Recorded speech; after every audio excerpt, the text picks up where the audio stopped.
তুমি এখানের যে এডুকেশন সিস্টেম এটা নিয়ে একটু বলো। বাচ্চাদের লেখাপড়া কোন পর্যন্ত ফ্রি, হসপিটাল, মেডিকেল ট্রিটমেন্ট, এসব নিয়ে কথা বলো একটু। You look beautiful, thank you. ভাই আমার দুই পায়ের মাঝখানে জানি কেমন লাগছে। পুরোগুলো সরাও সরাও সরাও এখান থেকে, দেখি গো। এখন দেখি, আমি তো ভালো বললাম, এখন দেখি ম্যারেজে কি বলে। জামের মতোই তো দেখতে। দু একজন ভয় পেয়ে মাঝখানে যে থেমে গেছে, এখন তারা আসতেও পারে না, যেতেও পারে না। সে আটকে গেছে।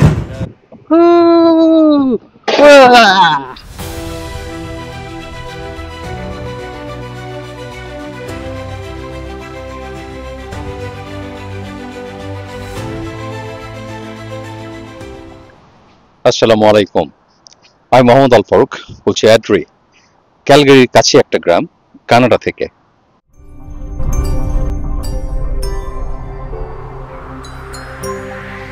গতকালকে এসছি, রাতে এসছি তারিকের বাসায় বেড়াতে, আর এটা হলো আলবার্টাতে। আজকে আমরা যাব গোল্ডেন, সেখানে থাকবো এক রাত, এবং এই সমস্ত সপ্তাহে আমরা বিভিন্ন জায়গায় ঘুরে বেড়াবো, বিভিন্ন বিউটিফুল বিউটিফুল সব জায়গা দেখবো আমরা এবং এনজয় করব। এই তো তারেকের বাড়ি, এটা শুধু সামনের অংশটা দেখাচ্ছি। বিউটিফুল বিউটিফুল ফুল ফুটেছে, সুবহানাল্লাহ, কি তার সৌন্দর্য।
এই তো তারিকের ব্যাকইয়ার্ড, ভেরি ওয়েল মেনটেইনড, অনেক সুন্দর করে রাখা, একেবারে নিট অ্যান্ড ক্লিন একটা ব্যাকইয়ার্ড। এখানে অনেক সবজি আছে, অনেক অনেক ফল গাছ, অনেক কিছু লাগিয়েছে, আমরা সব দেখবো ঘুরে ঘুরে।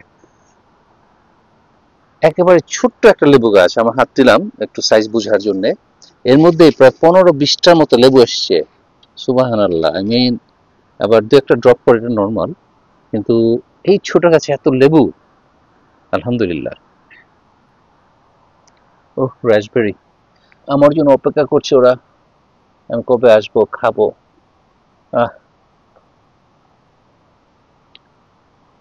এবার গাছ থেকে পারা ফ্রেশ রাসবেরি, ওয়াও। লাস্ট টাইমে 2 বছর আগে যখন এসেছিলাম, তখন এই সময় এসেছিলাম, স্ট্রবেরি মাত্র শেষ, রাসবেরি শুরু হয়েছে, পেকেছে। সকাল সকাল গাছ পাকা রাসবেরি। এই যে শিম হয়েছে, মটরশুঁটি, সরিষার শাক লাগিয়েছিল। এত অল্প জায়গায় এত কিছু লাগায়, ইমাজিন করা যায় না। ক্লামেন্টিস ভাইন, রুবার্ব যাই বলে, এটা ডান্টিটা ডালের সাথে খেতে খুব মজা, টক, হালকা হালকা টক, ছোট টমেটো, পুদিনা। এই টমেটোগুলো খেতে আঙ্গুরের মতো মজা একেবারে। আঙ্গুর খেতে যেরকম মজা হয় এটা সেরকম মজা। সুবহানাল্লাহ, কি মজা! আমার সকালে ব্রেকফাস্ট তো হয়ে গেল।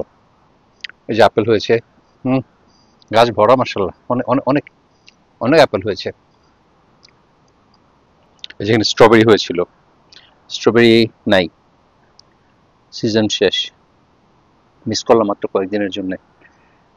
যাই হোক, তারপর আরে বাবা আমি ওকে, অলরাইট, কান্না করার চিৎকার করার দরকার নাই।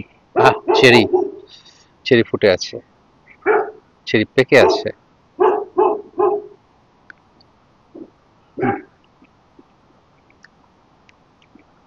নিজের গাছে পাকা চেরি।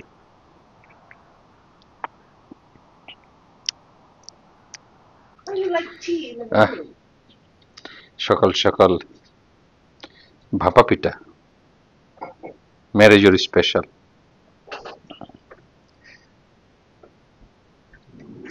Beautiful orchids.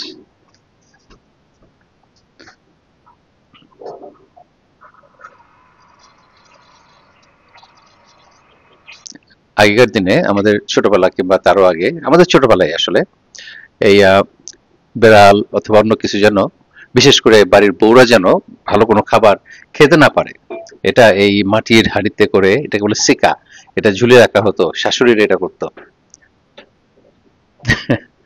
সত্যি, এটা মিথ্যা কথা না। তো অনেক কিছু অ্যারেঞ্জ করতে চেয়েছিল, আমি বলেছি যে না, আমি ব্রেকফাস্ট সিম্পল করতে চাই, ডিম আর টোস্ট, আর সাথে ভাপা পিঠা তো আছেই। আমি যেটা করব, এই ইয়কটা আগে খাবো আলাদা, এটা খাওয়ার পর তারপর এই অংশটাকে দিয়ে এই দুইটা ব্রেডের মধ্যে দিয়ে স্যান্ডউইচ বানিয়ে খাবো। এখন সেদিন এক ভাই কমেন্ট করেছেন ভালোবাসা থেকে, যে ফারুক ভাই, সামারে ডিম খেন না, সামারে ডিম খাওয়ার শরীরের জন্য ভালো না। আসলে আমরা বাংলাদেশের বিভিন্ন ধরনের মিসকনসেপশন নিয়ে বেঁচে থাকি। যেমন বিড়ালের লুম থেকে, আপনার লুম না, লোম, আমার বলতে দিব একটা ঝাঁতা নেই যে লুম কুসু কেন।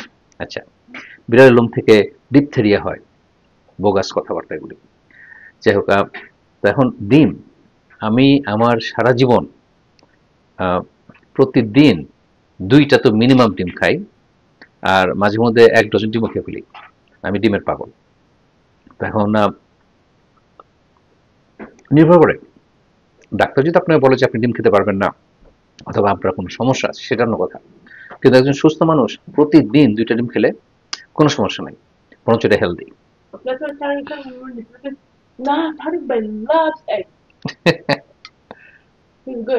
বললাম না, আমার স্বপ্ন ছিল ছোটবেলা যে আমি আমার একটা রুম থাকবে, সেই রুমটা ভরা থাকবে সিদ্ধ ডিম দিয়ে, আর আমি সেই সিদ্ধ ডিমের উপর বসে বসে সারাদিন ডিম খাবো একটা একটা করে। এটা আমার ছিল। মানুষ ছোটবেলা পয়সা পেলে ক্যান্ডি কিনে খায়, আইসক্রিম কিনে খায়, আমি একটু পয়সা পেলেই একটা ডিম কিনে আনতাম, সিদ্ধ করে খেতাম, বাস। এটা আমার স্যান্ডউইচ, এগ স্যান্ডউইচ। খুবই স্যাটিসফাইং একটা ব্রেকফাস্টের পর গরম এক কাপ কফি। আবার বাবা, সব বাবা লেখা না, বাবার। তারেকের বাবা মারা গেছেন, কাকু মারা গেছেন বেশ কয়েক বছর আগে, চাচি এখনো আছেন। যাই হোক, ওই গল্প তারেক বলবো, আমি বলবো না, এটা খুবই পার্সোনাল। তো ওর বাবার প্রতি যে ভালোবাসা, আমি বলে বলবো, সে বাংলাদেশে যায় শুধু বাবার কবর জিয়ারত করতে। ওর আরো 2 বোনও আছে। এগেন, তাদের ব্যাপারে আমি বলবো না, সেটা তারেক যদি মন চায় সে বলবে। ওয়াও, এইমাত্র এই রাসবেরিগুলো আমি পিক করলাম, গাছে এখনো আরো 1 বাকেট আছে। এই তো তারেক আমাদের সাথে জয়েন করলো ব্রেকফাস্টে। ভাই, আমরা কখন বেরোবো? এই তো আর ঘন্টাখানেকের মধ্যে। ঘন্টাখানেকের মধ্যে বেরোবো ইনশাল্লাহ। আর আর আর ম্যারেজে প্যাকিং এ ব্যস্ত, দুনিয়ার খাবার দাবার। এটা আমার জুতা, মাত্র কয়েক মাস আগে কিনলাম মেক্সিকো যাওয়ার সময়। তো এখন এখানে এসে সকালবেলা যখন আমি ঘুম থেকে উঠলাম, এটা যখন দেখলাম মনে করলাম যে হ্যাঁ, আমার জুতা কি বাচ্চা দিল নাকি, 2 জোড়া হয়ে গেছে। এটা তারেকের। আমি হোয়াট এ কোইন্সিডেন্স, আমাদের টেস্ট একই রকম। আমিও জানি না যে ওর এরকম একটা জুতা আছে, ও জানে না আমার এরকম জুতা আছে। ইভেন আমাদের যে আমরা যে চশমা পরি, আমারটা ওকলি, এবং ওর সাথে আমার আসলে ছোটবেলার পরিচয় ছিল অনেক, কিন্তু বড় হওয়ার পরে কিন্তু অনেক বছর, 20 বছর কিংবা তারও বেশি যোগাযোগ ছিল না। ওমা, সে দেখি তারও একই টেস্ট, সেও দেখি ওকলি ওকলি চশমা পরে, ওকলি সানগ্লাস পরে। অ্যামেজিং, মনে হয় যেন আমরা টুইন। আমার ছোট টুইন। আপনারা কি জাম ঝাঁকি দিয়ে খান? এখন ওর গাছে যে চেরি, এটা আমরা ঝাঁকি দিয়ে খাবো। একটু মরিচ, শুকনো মরিচ পোড়া, তারপর লবণ, চিনি, এগুলো দিয়ে এটা ঝেঁকে খাবো। এটা অনেক টক, একটা টক চেরি। এটাতে সাধারণত এই দেশে জ্যাম অথবা ওই যে চেরি পাই আছে, সেই পাই বানায়। তো আমরা এটাতে আজকে আমরা ঝাঁকি দিয়ে খাবো।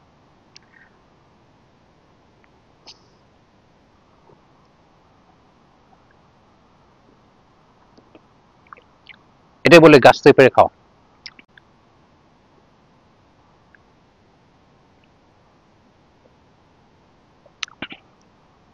একটু টক টক বড়ই, টক টক মিষ্টি, অনেক মজা। এটাতে পাই এত মজা হবে, কিন্তু আমরা এখন ঝাঁকিয়ে খাবো জামের মতো। আমরা চেরি দিয়ে জাম, কি বলে, জাম শেক করে যে খায়, জাম ঝাঁকুনি, সেটা খাবো। মরিচ পোড়া হচ্ছে। মরিচ পোড়া গন্ধ। আমরা এখনই বের হবো। এই বের হওয়ার আগে আমি ম্যারেজকে একটু বিরক্ত করলাম, কারণ এই চেরি এটা তো একটু জামের মতো না ঝেঁকে খেলে হবে না। পুরো গেলে সরাও সরাও সরাও ওখান থেকে, দেই গো। এই তো একটু বিট লবণ, রেগুলার লবণ, একটু চিনি দিয়ে একটা ডলা দিতে হবে। আছে না? আর একটু চিনি দাও দাও দাও, আর একটু দাও, আর একটু দাও, আর একটু দাও, পাঁচ কারণ অনেক টক তো। এটা চুক্কা চেরি না, আছে না। তারপর লে একখান ডলা, ভালো করে ডলা দিতে হবে। আমার জিভে পানি চলে এসছে, জিভে জল। কি দিবা, আর কি দিবা? সরষে তেল? না না, এটা সরষে তেল লাগবে না, এমনি মজা হবে। আর কত বানাইবা? এইটুকুই, সবগুলো দিলে তো খাওয়া হবে না। আসলে আমরা মাত্র দুইজন। কি তারেক খাবে? তারেকে তো খাবে মনে একটুখানি। দাও, shake it, shake it. That's better. Shake it. All right. জাম ঝাঁকি কানাটাতে চেরি দিয়া। দেখি কি অবস্থা। একবার দেখি এই চেরি ঝাঁকা, জাম ঝাঁকা না, চেরি ঝাঁকা।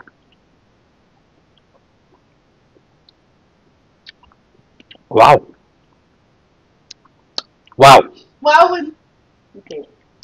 এখন দেখি, আমি তো ভালো বললাম, এখন দেখি ম্যারেজে কি বলে। What do you think? Say something. এতক্ষণ লাগে? It needs more. No, it's really It needs more salt, little bit more salt, right? Yeah. Little bit more salt, and that'll be better. Yeah, তাহলে একটু টকটা কম মনে হবে। I think so. ধরো ধরো ধরো ধরো, শিগগির খাও খাও খাও। এটা হলো চেরি ঝাঁকা, জাম ঝাঁকা না। জামের মতোই তো দেখতে।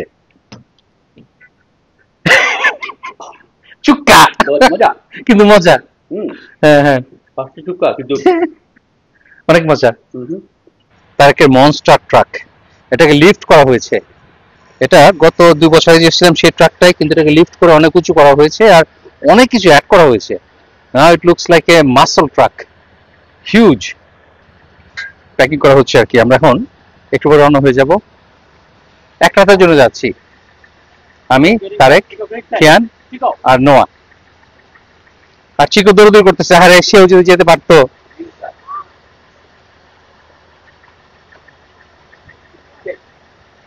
ওকে বাসায় রেখে গেলে খুব আপসেট হয়ে যায়।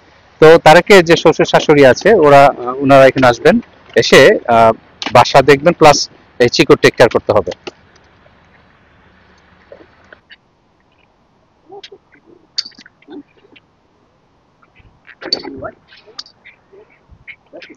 চিকু এক্সাইটেড হয়ে দৌড়াদৌড়ি করতেছে ওদের সাথে সাথে চারিদিকে।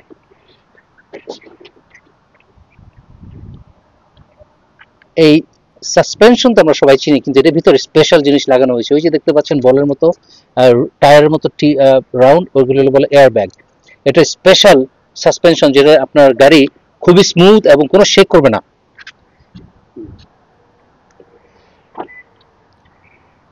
এগুলো তারকে মাস্তাং, ওর গাড়ি আছে 7টা। স্বাধীনের যেরকম গাড়ির প্রতি যে প্যাশন, মানে যে কি বলবো এটা, এই তারেক এরকম গাড়ির পাগল। সে গাড়ি নিয়ে কাজ করতে ভালোবাসে। গাড়ি, পুরোনো গাড়ি অনেক সময় কিনে, সেটাকে অ্যান্টিক গাড়িগুলো কিনে সেটাকে তো সেগুলোকে রিপেয়ার করে সে একদম মানে নতুন তৈরি আগে যে অবস্থা ছিল সেই অবস্থা নিয়ে আসে। যাই হোক, তো এই তার ট্রাকটা হলো একটা হিউজ বাংলাদেশের ফ্ল্যাগ, তো দেখতেই পাচ্ছেন। এই যে ডজ র্যাম, এটা হলো 1985 একটা ট্রাক, এটা খুবই রেয়ার। এটাও তার একটা কালেকশনের একটা অংশ।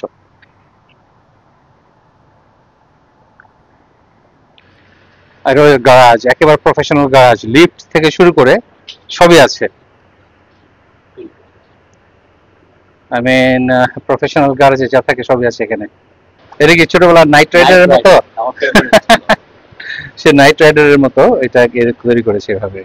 Wow, beautiful. রেডি চাচ্ছু?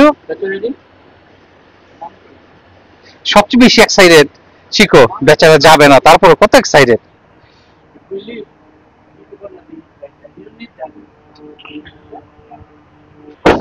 তো তারেক এইভাবে রিস্টোর করে, রেস্টোরেশন ওয়ার্ক যেটাকে বলে, সেটা করে সে গাড়িগুলোকে একেবারেই নতুন অবস্থা না আনলেও, ওর আরেকটা অ্যান্টিক গাড়ি আছে, গতবার দেখিয়েছিলাম, এটা এখন এখানে নাই, এটা অন্য বাসায়, এখন অন্য বাসায় রেখে আসছে, ওর ছেলের বাসায়। ও, তারেকের যে দুইটা ছেলে দেখলেন, একটা হলো নোয়া আর কিয়ান, ওরা কিন্তু তার আর কি সেকেন্ড উইন্ডস যেটাকে বলে সেটা। আর ওর প্রথম বয়সের যে দুই ছেলে, তারা অনেক বড়, কাজে জাস আর আলবেন, ওরা দুজনে অনেক বড় এবং দুজনের ছেলে মেয়ে আছে। এখন ওরা তো গ্র্যান্ডপা আর গ্র্যান্ডমা, ওদের দেখলে মনে হয় না যে তারা দাদা দাদি হয়ে গেছে। আরে বেচারার জন্য আমার মন খারাপ, তাকে রেখে যেতে হবে। জুলাই মাস, জুলাইয়ের 1 তারিখ ছিল কানাডার বার্থডে। সো সবাই কানাডার ফ্ল্যাগ টাঙিয়েছিল, সেই জন্য আমারও কানাডার ফ্ল্যাগটা লাগানো। Good good, nice, looks beautiful. Yeah, it's a big size. তো ভাই আমরা কই যাচ্ছি একটু খুলে বলো তো, কি কি করব আজকে আমরা? আমরা এখন যাচ্ছি প্রায় 3 ঘন্টা ড্রাইভ, গোল্ডেন বিসি। 3 ঘন্টা ড্রাইভ কত আসলে? 200 মাইলের মতো হবে না? নাকি 300 কিলোমিটার? 350 কিলোমিটার। 350 কিলোমিটার। আর আমরা আছি আলবার্টাতে, টোটালি ডিফারেন্ট প্রভিন্স, আর ওটা হচ্ছে ব্রিটিশ কলাম্বিয়া। তো আচ্ছা, ওইখানে আমরা অনেক ফান করব এবং দেখব অনেক কিছু। রাত্রেবেলা ওখানে থেকে সকালে চলে আসবো। নোয়া, ready to go? Let's go have some fun. নোয়া, say something in the phone. তারেকের শ্বশুর শাশুড়ি ওনারা চলে এসেছেন, তো ওনারাই বাড়ি that, Kulija? করবেন এবং এই যে আমরা থাকবো না এখানে, এই ওদের রিমোটটাকে, যে চিকো, what remote? তাকে দেখাশোনা করবে। Babe, can you stand straight? For their phone. It will work for their phone. Oh, good morning. hi mom. তারা তারেকের আসল বাবা মায়ের মতো আনবিলিভেবল। মানুষের মা বাবা Thank you for এতই coming. হয় না, এত যে কেয়ারিং Hi daddy. এরকম হয় না। Daddy, hello, good morning, how are you?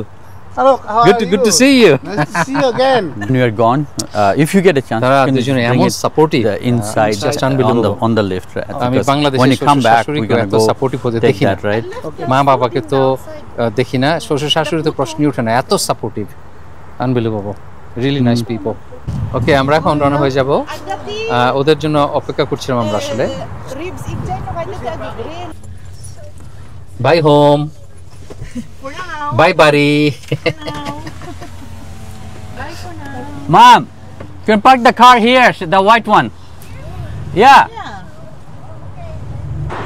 হাইওয়েতে ওঠার আগে গ্যাস পেট্রোল ভরে নিচ্ছি, আর হাইওয়েতে বিভিন্ন জায়গায় পাওয়া যায় গ্যাস, কিন্তু সেগুলো সাধারণত দাম বেশি হয়, তো এই জন্য কিন্তু ভরে নিয়ে যাচ্ছি আমরা।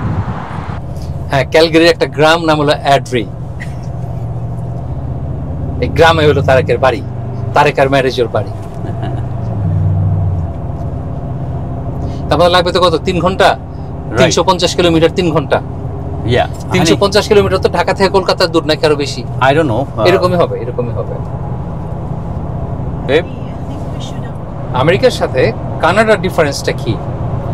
এখানে লাইফস্টাইল অনেক রিল্যাক্সিং, অনেক রিল্যাক্স লাইফ, খুব কাম। আপনার যে দৌড়াদৌড়ি, র্যাট রেস যেটাকে বলে আমেরিকান একটা ফ্রেজ, এখানে সেটা নাই। ও বাই দ্য ওয়ে, আপনারা আমার যে তারের যে মাইক রোড, সেটা অনেক ডিস্টার্ব করছিল। ফাইনালি এটা কিনলাম। তো এই ডিজিআর এটা নিল $350। ইটস নট চিপ, আর এইভাবে ছোট ছোট একটু একটু জিনিস কিনে অনেক অ্যাডাপ হয়ে যায়, অনেক অনেক খরচ হয়ে যায়, অনেক বেশি, অনেক গিয়ার। কিন্তু ভালো প্রোডাক্ট তৈরি করতে গেলে আপনি কি করবেন, আপনাকে খরচ করতেই হবে। আর সাউন্ড তো খুব ইম্পর্টেন্ট, সাউন্ড যদি ভালো না হয় তাহলে আপনার ব্লগিং ওর থেকে মিসিং। যাই হোক, তো কানাডার লাইফ অনেক অনেক ভাই। কানাডার তোমার একটু বলো তো, তোমার এখানে বাচ্চাদের লেখাপড়া কি কলেজ পর্যন্ত ফ্রি, রাইট? ম্যারেজের বল, হাই স্কুল। ম্যারেজে তো শোনা যাবে না, তুমি না বললে। Funny. মাইকটা তুমি না বলতে পারো। Until college is free, then you. মানে হাই স্কুল, বাট কলেজেরটা পে করতে হয়। Yes.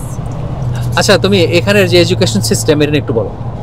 বাচ্চাদের লেখাপড়া কোন পর্যন্ত ফ্রি, হসপিটাল, মেডিকেল ট্রিটমেন্ট, এসব নিয়ে কথা বলো একটু। Oh, medical is free till you're Alberta or Canadian residents. Medical is free, but for schooling, Sorry, both. for schooling it's actually like free until high school. Then from college and uni, you have to pay the tuition. College পয়সা pay করতে হয়। Yes. আচ্ছা আচ্ছা, আরেকটা জিনিস, তুমি কি এখানে যে বিদেশিরা লেখাপড়া করতে আসতে চাইলে কেউ যদি তার ছোট বাচ্চা 5-6 থেকেই তার বাচ্চাকে এখানে এনে পড়াশোনা করতে চায়, এরকম কোনো সিস্টেম আছে ছোট বাচ্চাদের? Ache. But then you have to have a guardian with you. তার মানে বাবা মা আসতে হবে? Yes. তাহলে এইটা নিয়ে একটু বলো তো কিছু। যদি কোনো বাংলাদেশি তার ছেলে মেয়েদেরকে নিয়ে এখানে আসতে চায় পড়াশোনা করাতে, এখনো ধরো ক্লাস 8-9 পরের ধরনের বাচ্চা, তাদের সম্পর্কে কিছু বলো, কি কি হবে নিয়ম কারণ? Well, I really can't, of course, advise it like legally. No, What we I know know, that. what I know, I mean, as per my knowledge, what I've been hearing. So you have to apply for educational system here. They have a category for like international student, either it's high school, elementary, or of course online university. করা যায় সবকিছু? Yes, everything is online. So you just have to apply there. It's very very সহজ এখন। তারপর টাকা পয়সা দেখাতে হবে, সোর্স অফ ইনকাম দেখাতে হবে। Yes, definitely. You need your তারপরে financial সবকিছু হয়ে গেলে ওই ভিসার জন্য অ্যাপ্লাই করবে, তো? Yeah, and you have to apply in each school first. You have to choose the school you wanted to get into, and then afterwards এটা করতে হবে, ওয়েট করতে হবে যদি ওরা একদম অ্যাপ্রুভ করতে হবে, তো স্কুলের থেকে ওরা অ্যাপ্রুভ করতে হয়। Without that you can't apply. So it depends on the school whether they accept you or not. Thank you ম্যারেজো। বাই দ্য ওয়ে, ম্যারেজো আপনারা বুঝতে পারছেন, ও কিন্তু বাংলা শিখেছে তারেকের কাছ থেকে। আরে না, এটা মিথ্যা, এটা ও শিখাই দেয় নাই আমাকে। কিভাবে শিখছো? এই যে সবাই ভাবিরা, আমার আত্মীয় স্বজন, ভাইরা, সবাই বন্ধু। আলহামদুলিল্লাহ, তুমি অনেক ভালো বাংলা বলো। কারণ কি হ্যাঁ ভাই, সে কিন্তু আমারই শিখাইতে চাইতেছে না। আজকাল বাংলাদেশিরা এখানে এসে আর 6 মাস পরে বলে আমি ভালো বাংলা বলতে পারি না, এইভাবে বলে তারা সব বিদেশি হয়ে যায়। একটা বিদেশি মেয়ে কি সুন্দর পরিষ্কার বাংলা বলে। থ্যাংক ইউ ভাই। ওকে, থ্যাংক ইউ। আমরা যে রাস্তাতে যাচ্ছি নাম হলো রিং রোড। এটা সমস্ত ক্যালগারিটাকে সার্কেল করেছে যেন শহরের ভিতর দিয়ে মানুষের চেতনা হয়। আমাদের ঢাকার এরকম একটা রিং রোড আছে কি এখনো আমি শিওর না, কিন্তু প্ল্যান শুনেছিলাম অনেকবার।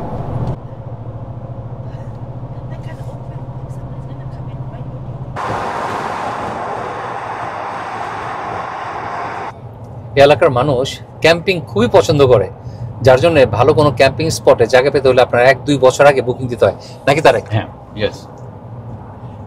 এই যাচ্ছে একটা ফ্যামিলি, তারা কোনো পাহাড়ে যাচ্ছে, মাউন্টেন বাইকিং করবে। আমার ছুটি নাই, ছুটি নাই, ছুটি নাই। আমার সাথে গেলে ছুটি থাকবে।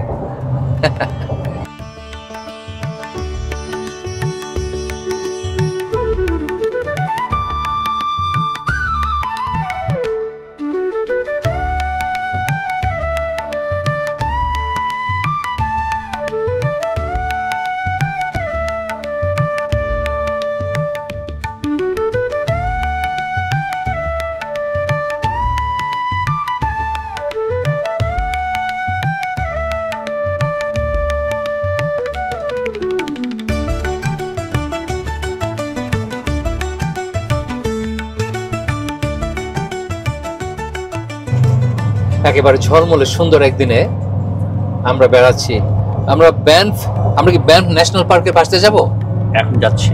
আমরা গত 2 বছর আগে যখন এসেছিলাম তখনও এই রাস্তা দিয়ে গিয়েছিলাম আমরা। চারিদিকে পাহাড়। আচ্ছা, এই পাহাড়টার নাম কি? সালফার পাহাড়, সালফার মাউন্টেন ফেলে আসছি। আচ্ছা, আমরা পিছনে একটা মাউন্টেন ফেলে আসছি। আচ্ছা, এটা থ্রি সিস্টার মাউন্টেন পাশ দিয়ে যাচ্ছি আমরা। অ্যামেজিং সুন্দর। এখানে চারিদিকে যেদিকে তাকাই, ডানে বামে সামনে অপরূপ সৌন্দর্য, প্রকৃতির যে সৌন্দর্য আল্লাহ বানিয়ে দিয়েছেন। জাস্ট কতবার সুবহানাল্লাহ বললে মনে হয় বলা শেষ হবে না। It's just amazing. রূপকথার এক দেশে চলে এসেছি এমন মনে হচ্ছে আমার কাছে। ওই যে দূরে দেখছেন এখনো বরফ আছে যে। হ্যাঁ, আমরা দূরের মাউন্টেন দেখতে পাচ্ছি, এখনো বরফ আছে এই সামারে। ওই যে সাদা সাদা আউচ, ওই যে সাদা সাদা একটু দাগ দেখা যায় মাউন্টেনে গে, সেগুলো আসলে বরফ, জমে থাকা বরফ। এগুলো কখনই গলে, উইন্টার চলে আসে।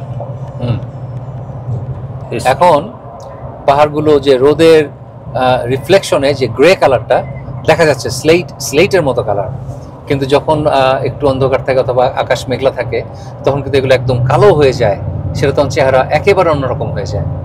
আর এই মেঘ পাহাড়ের উপর কি সুন্দর। Even though it was not, but we are passing by, we are not. এই তো আমরা ব্যান্ফ ন্যাশনাল পার্কের যে এন্ট্রেন্স সাইন সেটা পার হয়ে আসলাম।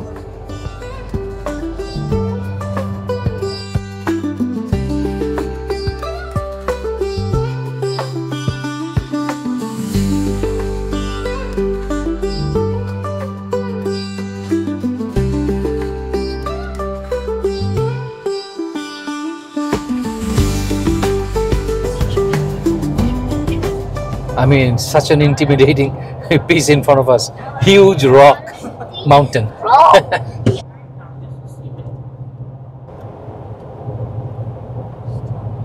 বরফ গলা পানি। Yep. ওই একটা ঝর্ণা দেখতে পাচ্ছেন, একেবারে বরফ গলা। সুবহানাল্লাহ। ব্যানফ ন্যাশনাল পার্কে এসে মনটা যেন শান্ত হয়ে গেল। চারিদিকে পাহাড়, সবুজ বন আর স্বপ্নের মতো লেক। প্রকৃতি এখানে যেন নিজের ভাষায় কথা বলে। এই সৌন্দর্য চোখে নয়, হৃদয়ে অনুভব করতে হয়। অসাধারণ।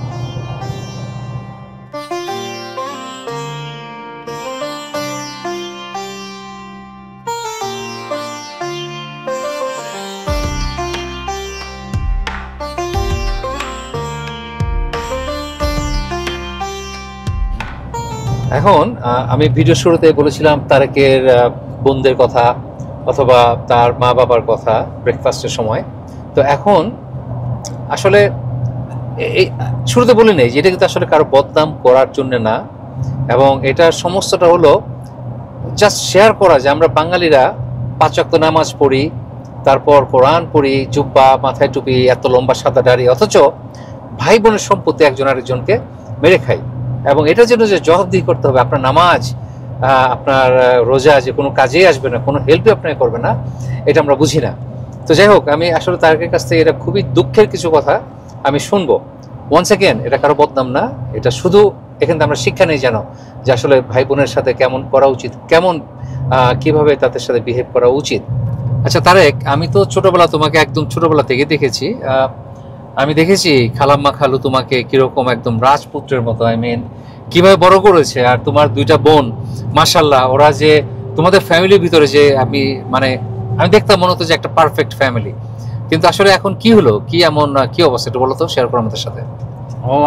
আমি কখনো ভাবি নাই যে আমার জীবনে এরকম একটা দিন আসবে যে ওদের ব্যাপারে বলতে হবে। কারণ ছোটবেলায় টিভিতে দেখতাম, সিনেমাতে দেখতাম, নাটকে দেখতাম যে ফ্যামিলিতে কি হয়।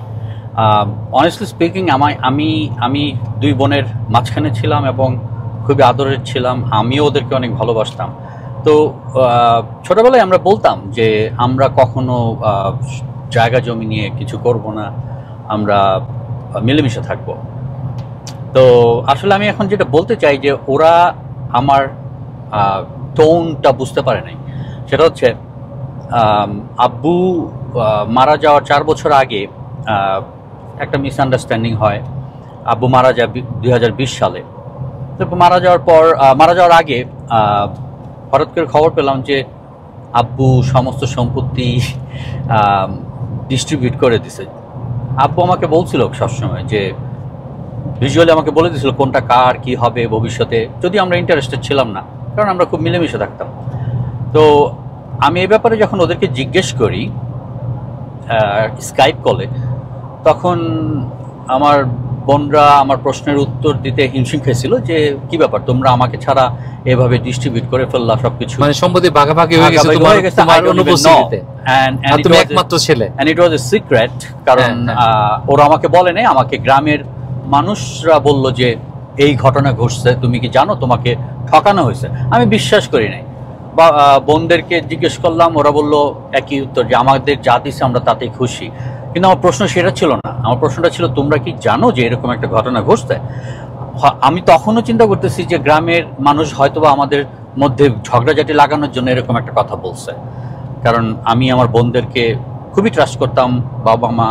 তো আম্মিকে যখন জিজ্ঞেস করলাম, আমি আমাকে বললাম যে তুমি কি জানো এইভাবে সম্পত্তি তোমরা ভাগাভাগি করে ফেলছো, এটা মানুষ বলতেছে। উনি আমাকে বললেন যে তোমাকে অনেক বেশি দেওয়া হয়েছে। তারপর আমি আব্বুকে জিজ্ঞেস করলাম, আব্বু বললো যে তোর সঙ্গে আমার কথা আছে, তুই আমাকে পরে ফোন দিস। পরবর্তীতে আমি জানতে পারি যে ক্যামেরার উল্টা পাশে আমার বড় বোনের হাজবেন্ড ছিল, এবং আমার জীবনের আজকে এই পজিশনে আসার একমাত্র কারণ হচ্ছে এই লোক, because there are a lot of things to say. যাই হোক, আব্বু তারপর থেকে আব্বুকে আমার সঙ্গে কোনোদিন ওরা কথা বলতে দেয় নাই, এবং এটাকে তারা চেঞ্জ করে বানাইছে যে আমি ওদের সঙ্গে যোগাযোগ করি না, আমাদের আত্মীয় স্বজনের মধ্যে সবাইকে বলতেছে যে তারেক আমাদের খবর নেয় না। আসলে খালুর সাথে তোমাকে কথা বলতে দেওয়া হতো না, কারণ আব্বুকে যখন আমি চাইতাম, আমার মা যদি বলে যে তোমার বাবা ঘুমাচ্ছে, বাইরে গেছে, বাজার করতে গেছে, উপরে গেছে, নিচে গেছে ইত্যাদি বলে আমাকে অ্যাভয়েড করা হতো, কিন্তু কখনো জানি না কেন। সো আব্বু মারা গেলেন, খুব কষ্টের ব্যাপার। আব্বু মারা যাওয়ার পর সবকিছু যেন মাথায় আকাশ ভেঙে পড়লো আমার, কারণ আমি কখনো ভাবতে পারি নাই যে এত নিচে মানুষ নামতে পারে। আমি আগে শুনতাম মানুষের সম্পত্তি নিয়ে এটা হয়েছে ওইটা, বাট আমি তো সম্পত্তি চাইনি, আমি তো এখনো কোনো সম্পত্তি চাই না। আমি বরং চাইছিলাম যে আমরা ভাই বোন মিলেমিশে আমরা থাকবো। তো আব্বু মারা যাওয়ার পর আমি দেশে গেলাম 1 বছর পর। আমি মারা যাওয়ার সময় যেতে পারি না, কারণ আমার পায়ে একটা অপারেশন হয়েছিল, আমি হসপিটালে বেডে ছিলাম। যাই হোক, বাংলাদেশে 1 বছর পর যাওয়ার পর আমার বোন, কিছু বড় বোন আমার হাতে কিছু কাগজ দিয়ে বলল যে এই কাগজগুলি তোর। আমি বললাম কিসের কাগজ? ও বলল যে খুলে দেখ। আমি খুলে দেখি যে আমার নাম ভিন্ন, আমার ডেট অফ বার্থ ভিন্ন, আমার একটা প্রত্যয়নপত্র, আমার ডেট অফ বার্থ সার্টিফিকেট, সব কিছু ওরা আমাকে ধরায় দিল। আমি ওদেরকে বললাম যে এটা কিসের জন্য? ওরা বলছে এটা তোর কাগজপত্র। পরবর্তীতে আমি দেখি যে আমার ডেট অফ বার্থ চেঞ্জড, আমার নাম ওরা তৈরি করছে, নিজেরা করছে, অ্যাফিডেভিট করছে ওরা ওদের কাজের জন্য। বাট আমি জিজ্ঞেস করলাম যে তোমরা এটা কেন করছো? ওরা বলল যে ব্যাংকে আব্বুর অ্যাকাউন্ট ক্লোজ করতে গেছিলাম, তখন বলছে যে এটা লাগবে। তো আমি বললাম যে আমাকে ফোন দিলে তো পারতাম, যে আমি তো চলে আসতাম, এসে তোমাদের সঙ্গে কথা বলতে পারতাম। আর আমি সারা জীবন শুনে আসছি বাবা মা মারা গেলে বাবার ব্যাংকের অ্যাকাউন্ট ক্লোজ করতে হলে 3 সন্তান সবাই প্রেজেন্ট থাকতে হয়। আমার ক্ষেত্রে এটা হলো না কেন? কিভাবে হলো এটা? তো ব্যাংক, আমি জানি না এটা ওরা কি করছে। তো আব্বুর ব্যাংক ওরা অ্যাকাউন্ট চেঞ্জ করে ওরা নিজেদের মতো অ্যাকাউন্ট খুলে নিছে। পরবর্তী আমি জানতে পারি যে ওখানে প্রায় 3.5 কোটি টাকার মতো টাকা ছিল, কারণ আব্বু মারা যাওয়ার কিছুদিন আগে কিছু সম্পত্তি বিক্রি করছিল, সেগুলোর কোনো হদিস নাই। যাই হোক, ওগুলো আমার জানার ইচ্ছা নাই, চাওয়ার ইচ্ছা নাই, পাওয়ার ইচ্ছা নাই। আমার শুধু একটাই আশা ছিল যে আমরা ভাই বোন মিলেমিশে থাকবো। তারপর শুনলাম যে আব্বুর আমাদের যে ভিটা বাড়ি ছিল, সেই ভিটা বাড়ি আব্বু আমাকে বলতো ছোটবেলায় যে এটা তোর দাদুর ঘর, খুব যত্ন করে রাখবি, ভাই বোনদের ঠকাবি না। তো আব্বু মারা যাওয়ার পর ওরা আমাকে বলল যে এটা রিতার, আমার ছোট বোনের, এটা আমার বড় বোনের, আর আমার আমার আছে যেগুলো ওরা ধান ক্ষেতের মধ্যে নিয়ে বলছে যে এটা তোর। তো গ্রামের পাকুন্দা না, সোনারগাঁ পাকুন্দা, হ্যাঁ পাকুন্দা। তো মানুষ সবাই আমাকে কেমন যেন খারাপ জানতো, কারণ ওরা সবাইকে গিয়ে বলতো যে আমি খারাপ, আমি সম্পত্তি চাই, টাকা চাই। কিন্তু ব্যাপারটা সম্পূর্ণ উল্টা। আল্লাহ আমাকে আলহামদুলিল্লাহ আমার 4টা ছেলে দিছে, আমার একটা নাতনি আছে, এবং আমার আরেকটা নাতনি আসতেছে, আমার ব্লাড, আমার রক্তের নাতনি। এই জিনিস পৃথিবীর কজন বলতে পারে যে আমি আমার সন্তানদের নিয়ে কানাডাতে যারা বিয়ে করে ফেলছে তাদেরকে নিয়ে আমি একসঙ্গে ডিনার করি প্রতি উইকেন্ডে। এই জিনিস কে বলতে পারে যে আমার এই বয়সে আমাকে আমার নাতনি দাদা বলে দৌড়ে আসে আমার গলায়? এই জিনিস কয়জন পারে যে ভাই বাচ্চা সন্তানদের নিয়ে আমি আমার লাইফ লিড করতেছি? আলহামদুলিল্লাহ আমি অনেক হ্যাপি। আল্লাহ আমাকে, আমি যা চাই নাই আল্লাহ তার চেয়ে বেশি, অনেক বেশি আমাকে দিয়েছেন। আচ্ছা, এখন আমার কাছে কিছু না। হ্যাঁ, বুঝলাম, এটা বাংলাদেশে একেবারে কমন ঘটনা যে ভাই বোন সম্পত্তি।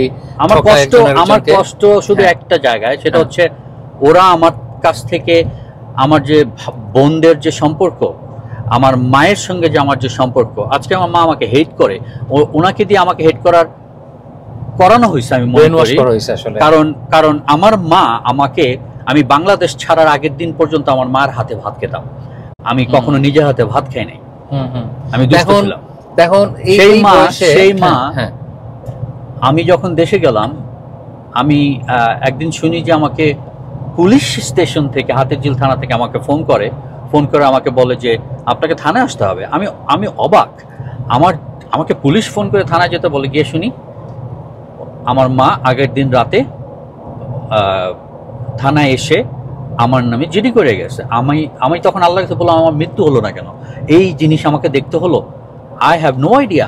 আমি আমার মাকে সালাম করতে গেছিলাম গ্রামে গিয়ে, আমার বউ সালাম করতে গেছে, আমার বাচ্চা যাকে আমার মা কখনো মাথায় হাত দিয়ে বলে নাই, সেই বাচ্চা দেখা করতে গেছে।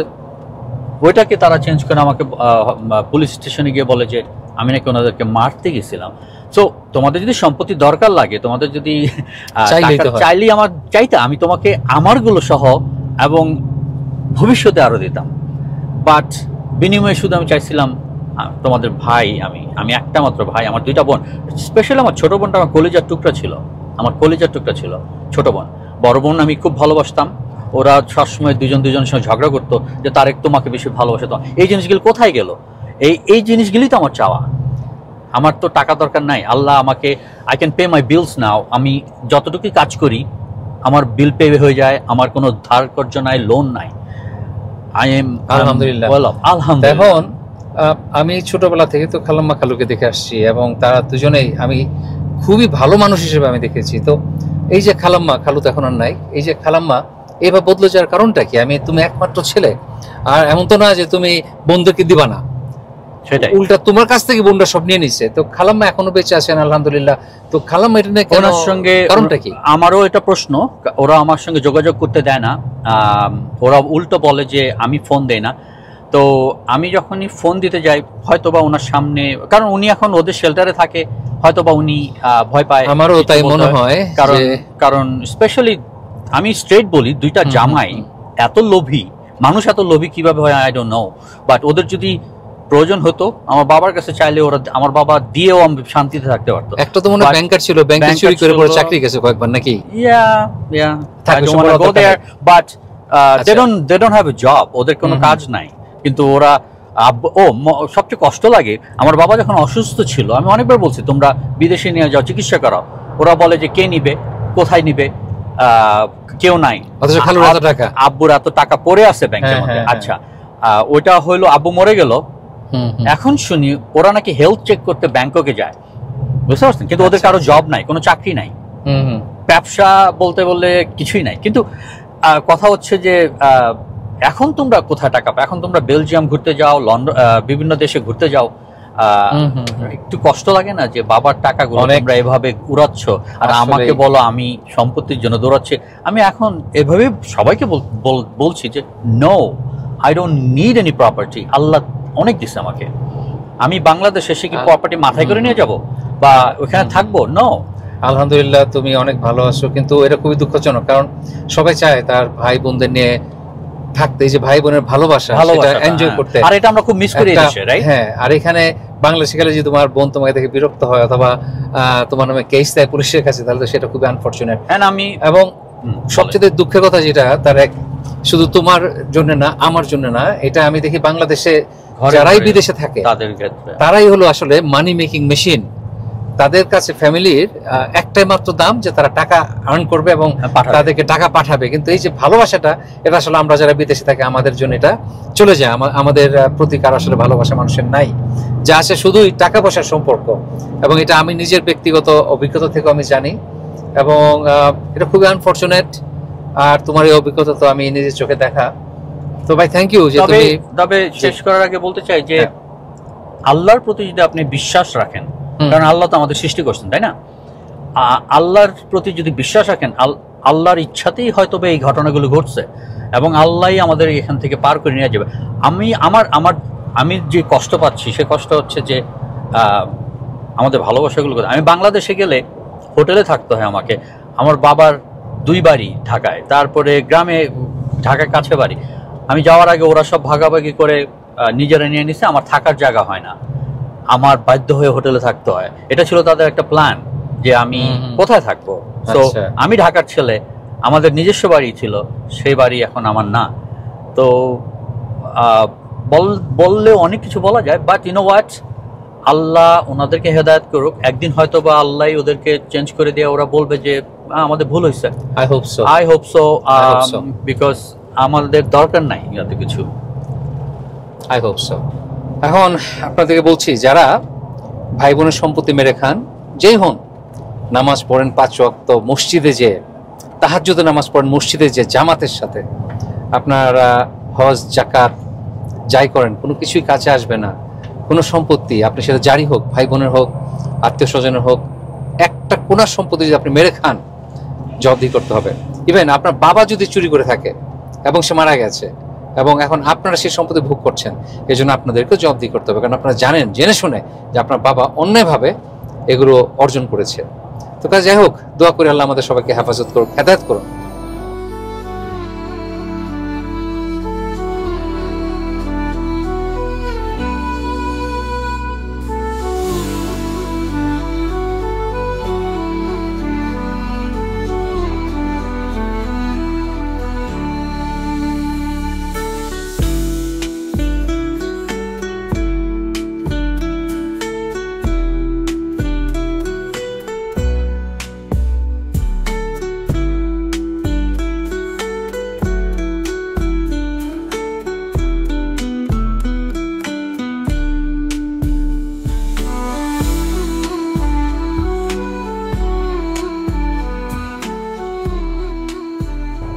আমরা গোল্ডেন এসে পৌঁছলাম। তো এখন এখানে এই শহরটা ট্যুরিস্টদের জন্য খুবই ফেমাস, ট্যুরিস্ট এলাকা হিসাবে। আর এখানে একটা গোল্ডেন স্কাই ব্রিজ আছে, সেটাও অনেক ফেমাস সমস্ত কানাডাতে, সমস্ত পৃথিবীতে।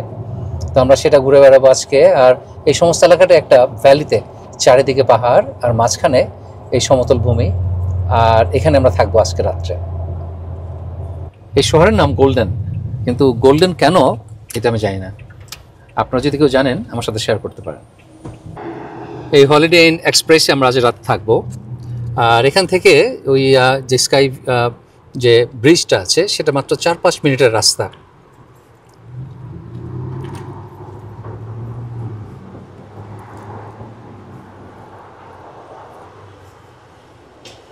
চেক ইন করে এখন আমরা যাচ্ছি একটা লোকাল ফার্মার্স মার্কেট দেখতে। আশা করি আপনারা এনজয় করবেন।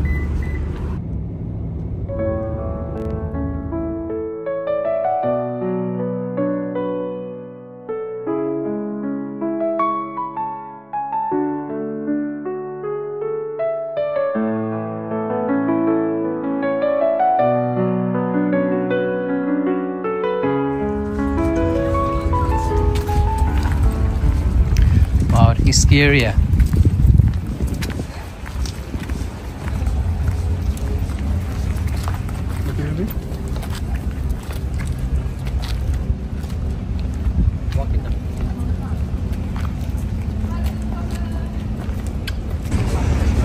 আমরা ফার্মার্স মার্কেটে চলে এসেছি।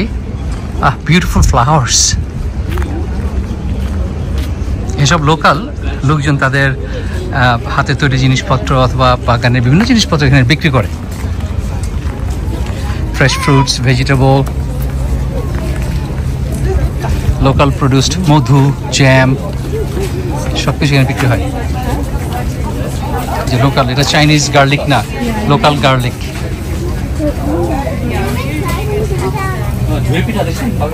Local potato. হ্যাঁ, how are you? That's a beautiful face painting. You look beautiful. Thank you. So these are all locally produced fruits, vegetable.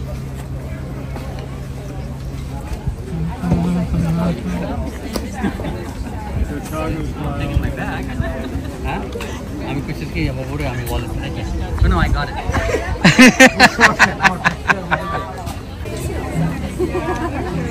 আমেরিকাতে যে ফার্মার্স মার্কেটগুলো হয়, এটা সাধারণত সপ্তাহে একদিন কোনো একটা জায়গায় হয়। সেখানে লোকাল যারা আছে হ্যান্ডিক্রাফট অথবা বিভিন্ন ধরনের জিনিস তৈরি করে লোকাল ফার্মার, তারা এসে তাদের জিনিসপত্র বিক্রি করে। এখানে এসে প্রায় খুব ইউনিক জিনিস কিনতে পাওয়া যায়। লোকাল হানি হলো একটা মেইন একটা জিনিস যেখানে এখানে পাওয়া যায়, যেটা হয়তো সবসময় অন্য জায়গায় পাওয়া যায় না। They're not really ready to storage yet. No, they're not. They're just fresh right now. Pound. 16 pound each So squash. that's it's about like that. Yeah, they'll grow that big if you let them. Yeah. So সে যেটা বললো যে এক সপ্তাহে এটা 16 pound হয়ে যেতে পারে একটা squash. That's huge. Huge. Thank you. You're welcome. এটা কি আপনার মাগনা দিল নাকি? না না, কিনলাম। এটার দাম $3। এটা কি খাবেন? এটা চিংড়ি মাছ দিয়ে লাউর মতো রান্না করা যায়। I don't know what you have planned to do. এটা রান্না করবা চিংড়ি মাছ দিয়ে। Okay. Hold it for a second now. So, Oh, this is local honey. Oh, It is. nice. Yeah. so the blogger. He's a blogger. So Yeah. He's from States. Oh, So, well, that explains everything. Yes. so you produce them on your own? We do. We have a On your farm? small Okay. honey farm. We have Okay. about 8 hive sites, and we run about 100 hives, which is micro compared to how most honey is produced. It's usually in a. Do you filter them? Do we which? Filter. Very, very minimally. Like we leave all the pollens and everything in the Okay. honey, so Okay. it's mostly just through a strainer, Okay. just to get the big parts out that people don't want to see, right? Good. Yeah. Thank you. Don't you You're have welcome. anything And that then, has the hive in yeah. it already? Where I'm from, Yes. Edu. Have you heard Yeah, that? of course. So Edu, close to my house, Yes. there is a farm actually I see for honey. Yeah. But I never thought to go there. Yeah. But to see how they produce the honey. Yeah, There. I so- saw those honeycombs and Yeah. something wooden. Something, Yeah, absolutely. That's how we do it. And what sets one honey apart from another is the nectar source, where the honey, the environment where the honey is And being these- The produced. flowers. Right? So is it agriculture or is it a wilderness setting? I think they're Right, right. agriculture because So- there's no forest or anything. Right. But So we it's see that a lot. probably canola or clover or Yes, something like that. canola, yeah. So then we call that a monoflower honey, whereas this is a multi-flower or It's a wild flower. Yeah. honey. It's all handmade. Beautiful pieces.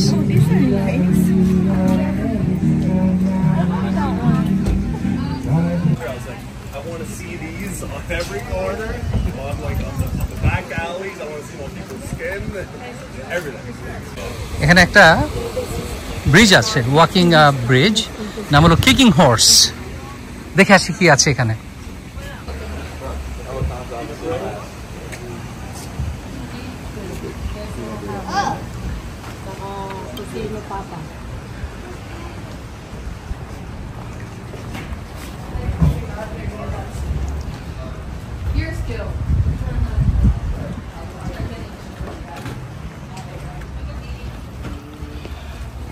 এটা সেই bridge যেটা এই নদীর উপরে। Beautiful.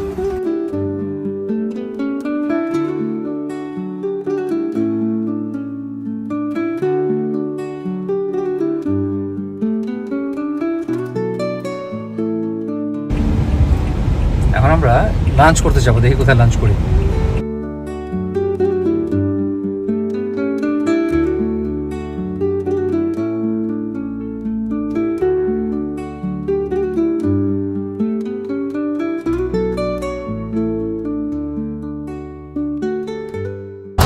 Lunch ভালো ছিল, একেবারে মানে ভরপেট খেয়ে এখন আমরা হোটেলে ফিরে যাচ্ছি।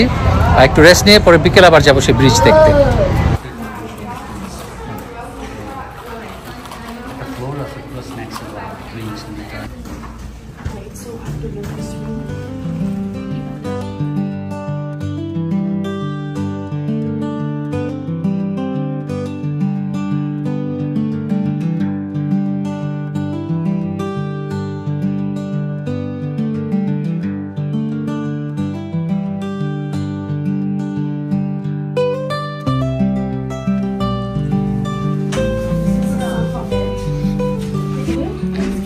এই একটা রুমের দাম $400 এক রাত। You broke your tooth? Yeah. How? দুপুরে লাঞ্চ করার পর একটু রেস্ট নিয়ে এখন আমরা যাচ্ছি গোল্ডেন স্কাই ব্রিজে। আর সেটা হলো কানাডার সবচাইতে উঁচু সাসপেনশন ব্রিজ। আর দূরে দেখতে পাচ্ছেন রকি মাউন্টেন্স, বিশ্ববিখ্যাত, সারা পৃথিবী জুড়ে যার খ্যাতি আছে, ক্যানাডিয়ান রকি।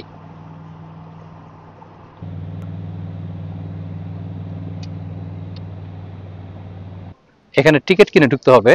আমি যতটুকু জানি জনপ্রতি $50 মতো ticket.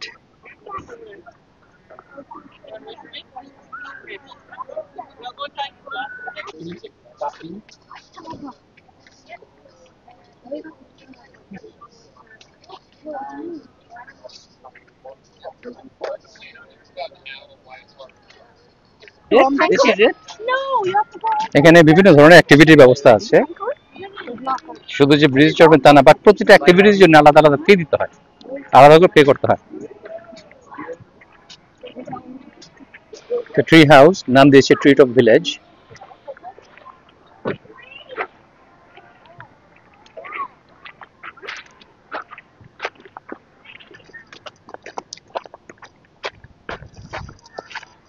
No, wall wrap. Oh, that's a wrap around. Not a wall wrap. Wow, look at that. সে কি বল, জলপ্রপাত বলবো? আর যে সেই ব্রিজটা যেটা আমরা ক্রস করবো এখন। Go to the toilet.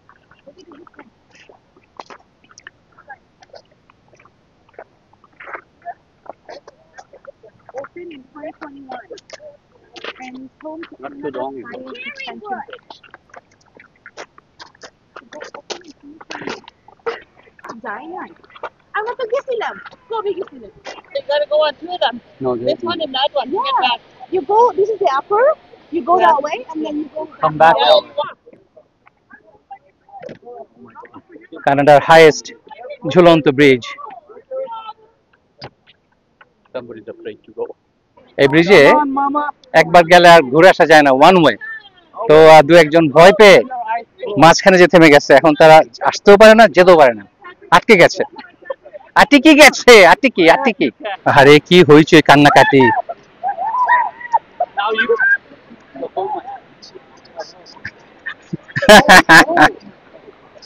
মেরিজো, আরে মেরিজো ভয়ে। কামান keep walking. Okay, because it's moving too much. আসলে স্ক্যারি, Moving too much. খুবই স্ক্যারি। ডান বামে ঝোলাঝুলি করতে চাই। বেবিরা ঝোলাঝুলি করো না, এই ডোন্ট ডু দ্যাট। অনেক বেশি মানুষ, আসলে মানুষ অনেক বেশি, এবং সবাই একসাথে হাঁটে এবং এটা ডানে ভাবে যাচ্ছে বারবার। Very scary indeed. আসলে দেশের আমারই মনে হচ্ছে হামাগুড়ি দিয়ে হাঁটি। এই যে ডান বাম হচ্ছে যে এই ব্রিজটা। মাই গড, সুবহানাল্লাহ, এমন প্রচন্ড ভয়ের। আল্লাহ ভরসা।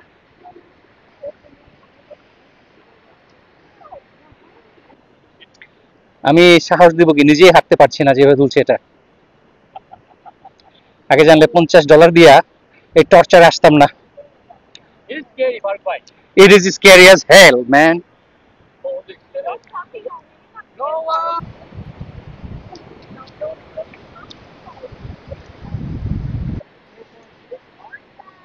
ভাই এই ভয় পাওয়ার জন্য যে পয়সা পে করতে হয় এটা জানতাম না। সুবহানাল্লাহ।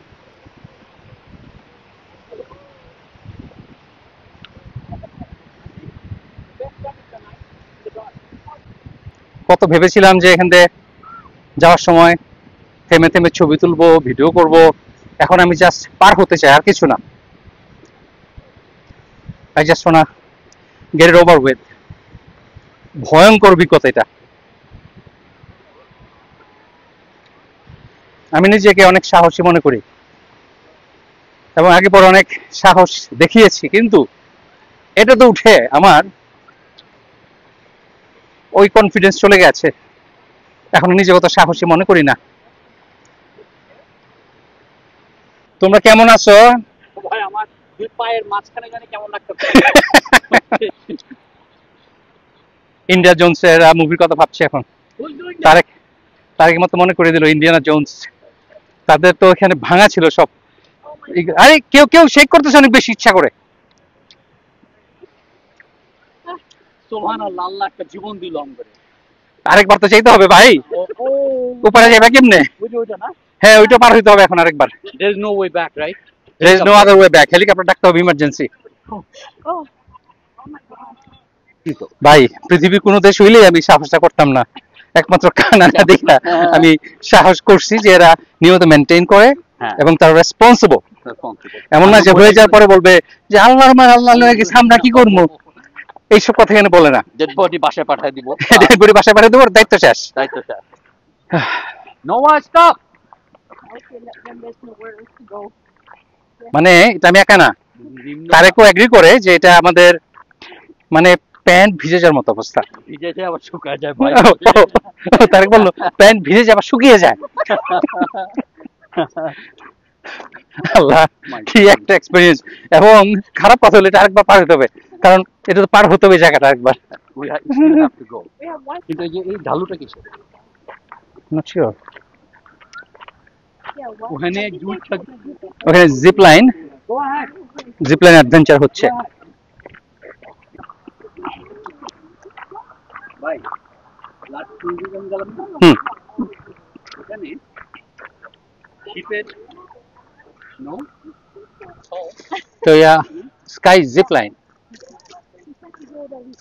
এটা উপরে নিয়ে যায়। আমাদের বান্দরবানে ডেফিনেটলি এই ধরনের কিছু থাকা উচিত।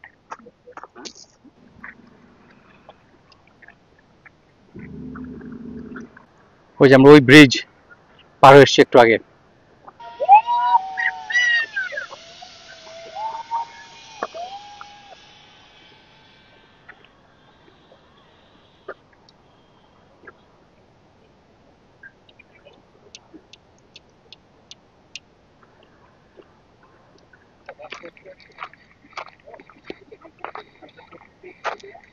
এই সুতার মতো ব্রিজ আমাদের হেঁটে পার হতে হবে। ভাবতে হাঁটু কাঁপছে আমার, দুই পায়ের মাঝখানে কোথায় যেন সুরসুরি হচ্ছে। আমি জানি না কিভাবে পার হবো। Look at that kid. He's sprinting. He was. ওই মহিলাটা একলা।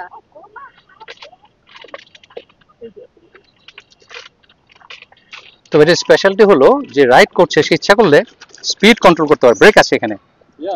রেগুলার রোলার কোস্টারে কোনো ব্রেক নাই, অটোমেটিক। কিন্তু এটা ব্রেকটা নিজে কন্ট্রোল করা যায়। স্পিড আপনি কতটুকু যাবেন ইচ্ছা করলে আপনি কন্ট্রোল করতে পারেন।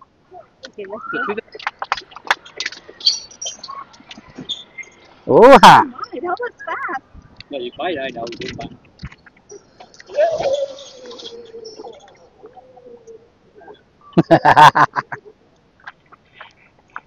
আরো একবার সেই ভয়ঙ্কর অভিজ্ঞতার ফেস টু ফেস হতে যাচ্ছি। সে সুতার মতো চিকন ব্রিজ পার হতে হবে আবার। এই যে একটা হিউজ তারকাক রেভেন। সারা পৃথিবীতে যত স্মার্ট অ্যানিমেল আছে তার মধ্যে এটা একটা স্মার্টেস্ট বার্ড।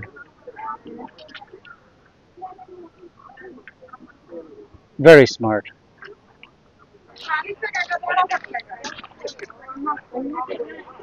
এটা হলো গিয়া আমরা যাচ্ছি একটা অ্যাডভেঞ্চারে, সেই মাউন্টেন রোলার কোস্টারে চড়তে। চ্যানেল নাম অ্যাডভেঞ্চার টিউব। একটা অ্যাডভেঞ্চার না হলে কিভাবে হয়? তার মনে হয় ব্রিজ পার হতে যে অ্যাডভেঞ্চার হয়েছে তাতে মানে আমার সার্থকতা হয়ে গেছে। এই তো আমাদের অ্যাডভেঞ্চার শুরু হবে এটাতে চড়ে। phones, okay? You won't be able to hold on to your phone. এখন যখন বেশি স্পিড হবে তখন এই ফোন আমি হাতে রাখবো না, আমার পকেটে থাকতে হবে, নাহলে হাতে পড়ে যেতে পারে।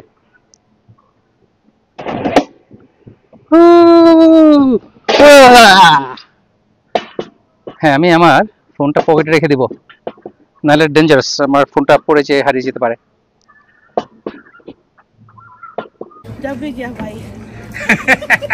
জীবন হাতে না ফিরে আসছে।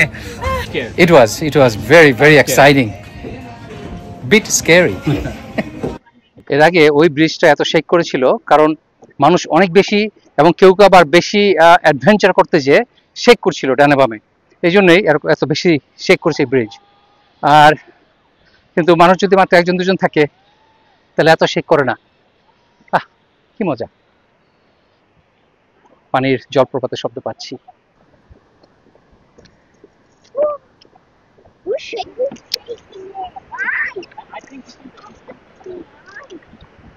আসলে সত্যি কথা বলি একটা, সেটা হলো যে প্রথমবার ব্রিজ পার হওয়ার সময় প্রচন্ড ভয় পেয়েছিলাম, তারপর উঠলাম আবার সেই রোলার কোস্টারে, সেটাও ভয়ঙ্কর ছিল। এরপরে ওই যে ভয় পেয়ে পেয়ে আমার যে ভয়ের অনুভূতি ক্যাপচার করার যে শক্তি সেটা চলে গিয়েছে, এখন ভয় পাচ্ছি না, মানে ভোতা হয়ে গেছে আমার অনুভূতি। আমার সেন্সরে টু মাচ ইনপুট পেয়ে এখন একটু নাম হয়ে গেছে। দেখেন ব্রিজটা কিভাবে দুলতেছে, কিন্তু এখন ভয় লাগছে না।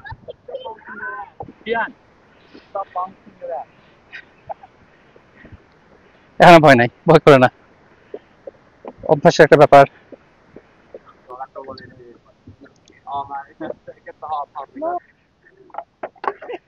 এই হাই হাই, বাহ বাবা, বাব্বাটার সিসো। Alright, alright.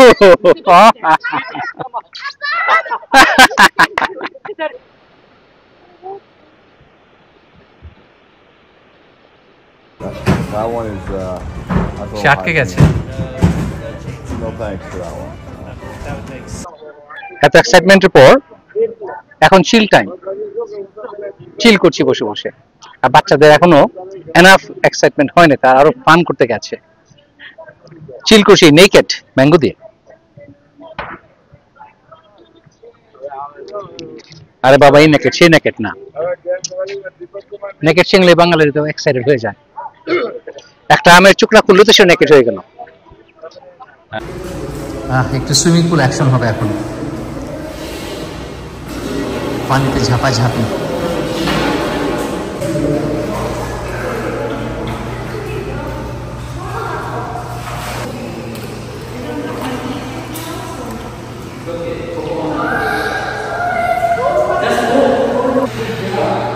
সুইমিং পুলে ঝাঁপাঝাঁপি ভালোই হচ্ছে, পানিটা একটু ঠান্ডা কিন্তু কমফোর্টেবল।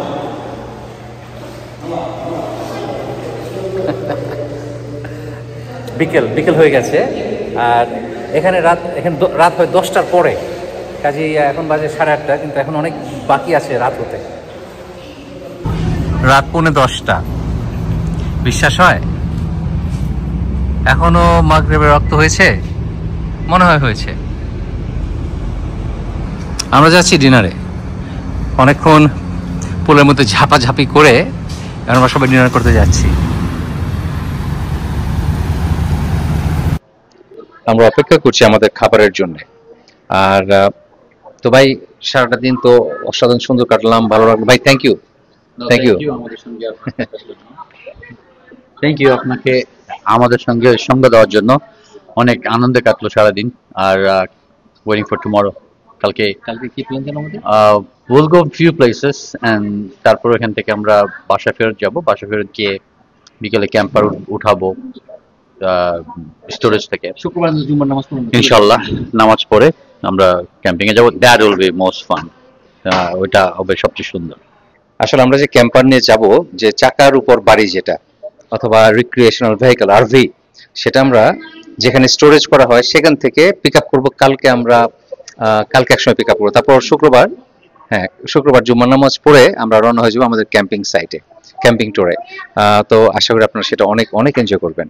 ভালো থাকবেন সবাই, ইনশাআল্লাহ দেখা হবে নেক্সট ভিডিওতে। আল্লাহ হাফেজ।